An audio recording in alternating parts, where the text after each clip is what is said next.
বন্ধুরা, শুভ দুপুর সবাইকে। দেখো কি বানিয়েছি আজকে। আমি কিন্তু আজকে একটা জিনিস বানিয়েছি, সেটা খিচুড়ি নয় কিন্তু খিচুড়ির মতন।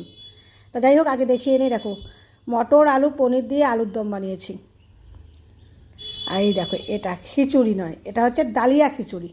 এটা কিন্তু চাল দিয়ে না, ডালিয়া বানিয়েছি। সব সবজি দিয়েছি, মটরশুঁটি, পনির টনির, খুব টেস্টি হয় এটা খেতে।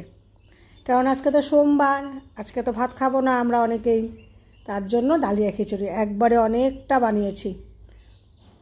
মিষ্টি আলু সেদ্ধ, আর দেখো ভাত গরম গরম, এটা ভোগ চালের ভাত সকালে বানিয়েছিলাম।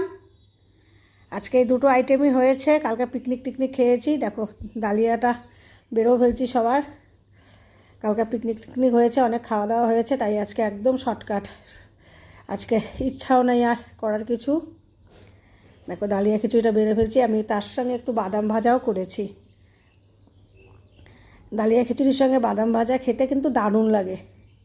যারা নিরামিষ খাও, যারা অনেক সময় ভাত খাও না, একাদশী, অনেকে এই ডালিয়া খিচুড়ি খায়। আমিও খুব বানাই ডালিয়া খিচুড়ি সোমবার মঙ্গলবার।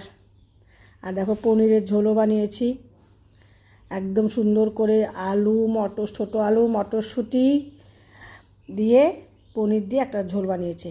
একটা আইটেমই বানিয়েছি বড় সড়ো, ভাতটাও বেড়ে ফেললাম। তা শুভ দুপুর সবাই।